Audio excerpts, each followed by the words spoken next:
ತಮಿಳುನಾಡಿನಲ್ಲಿ 2 ಹಂತದ ಚುನಾವಣೆ. ಇವತ್ತು ಮೊದಲ ಹಂತದ ಚುನಾವಣೆ ನಡೀತಾ ಇದೆ. ಈ ಸಂದರ್ಭದಲ್ಲಿ ಬೆಂಗಳೂರಿನಲ್ಲಿದ್ದಂತಹ ತಮಿಳುನಾಡು ಮೂಲದವರು ದೊಡ್ಡ ಪ್ರಮಾಣದಲ್ಲಿ ತಮಿಳುನಾಡಿಗೆ ಪ್ರಯಾಣವನ್ನು ಬೆಳೆಸಿದ್ದಾರೆ.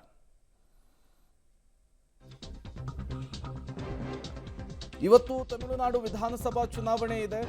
ಈ ಹಿನ್ನೆಲೆಯಲ್ಲಿ ಮತದಾನವನ್ನು ಮಾಡುವುದಕ್ಕೆ ತಮಿಳುನಾಡಿನ ಕಡೆಗೆ ಜನರು ಹೊರಟಿದ್ದಾರೆ.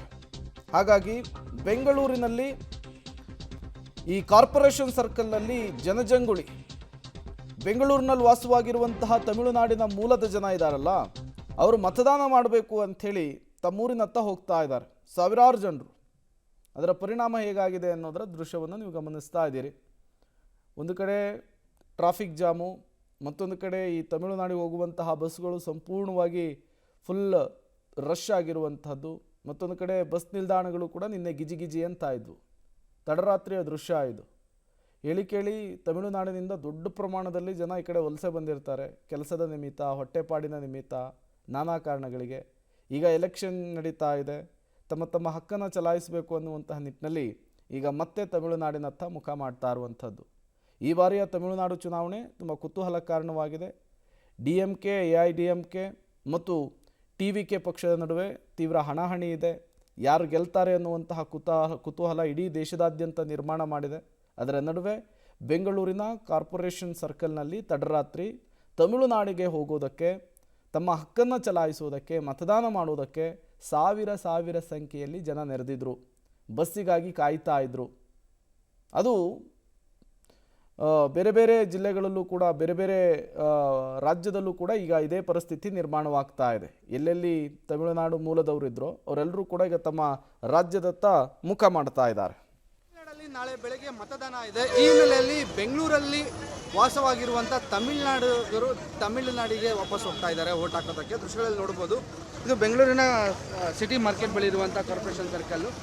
ಇಲ್ಲಿ ರಾತ್ರಿ 8 ಗಂಟೆಯಿಂದನೂ ಇದೇ ರೀತಿಯಾದ ದೃಶ್ಯಗಳು ನಮಗೆ ಕಾಣಿಸ್ತಿದೆ. 8 ಗಂಟೆಯಿಂದನೂ ಸಹ ಕೆಲಸ ಕಾರ್ಯಗಳನ್ನ ಮುಗಿಸ್ಕೊಂಡು ತಮ್ಮ ಊರಲ್ಲಿ ಒಟ್ಟು ತಮಿಳುನಾಡಲ್ಲಿ 234 ವಿಧಾನಸಭಾ ಕ್ಷೇತ್ರಗಳಿಗೆ ಏಕದಿನದಲ್ಲೇ ಒಂದೇ ದಿವಸದಲ್ಲಿ ಮತದಾನ ಇರೋದ್ರಿಂದ ಸಾಕಷ್ಟು ದೊಡ್ಡ ಸಂಖ್ಯೆಯಲ್ಲಿ ವೋಟ್ ಹಾಕಿ ಹೋಗ್ತಿದ್ದಾರೆ. KSRTC ಬಸ್ಗಳನ್ನು ಕೂಡ, ಅಂದರೆ ನಮ್ಮ KSRTC ಸಂಸ್ಥೆ ತಮಿಳುನಾಡಲ್ಲಿ ವೋಟ್ ಹಾಕುವವರಿಗೆ ತಮಿಳುನಾಡಿನ ಬೇರೆ ಬೇರೆ ಭಾಗಗಳಿಗೆ ಒಟ್ಟು 300ಕ್ಕೂ ಹೆಚ್ಚು ಬಸ್ನ ವ್ಯವಸ್ಥೆ ಮಾಡಿದ್ದಾರೆ. ಹಾಗೆಯೇ ಕೆಲವರು ಬಸ್ನ ಬುಕ್ ಮಾಡ್ಕೊಂಡು ಈಗ ಬಸ್ಗೆ ಕಾಯ್ತಿದ್ದಾರೆ. ಕೆಲವರು ಬಸ್ಗಳು ಇಲ್ಲದೇ, ಅಂದರೆ ಯಾವಾಗ ನಮ್ಮ ಊರಿಗೆ ಬಸ್ ಸಿಗುತ್ತೆ, ಅಂದರೆ ಬೇರೆ ಬೇರೆ ಭಾಗಗಳಿಗೆ ಹೋಗಬೇಕು, ಒಂದೇ ಭಾಗದಿಂದ ತಮಿಳುನಾಡಲ್ಲಿ ಬೆಂಗಳೂರಲ್ಲಿ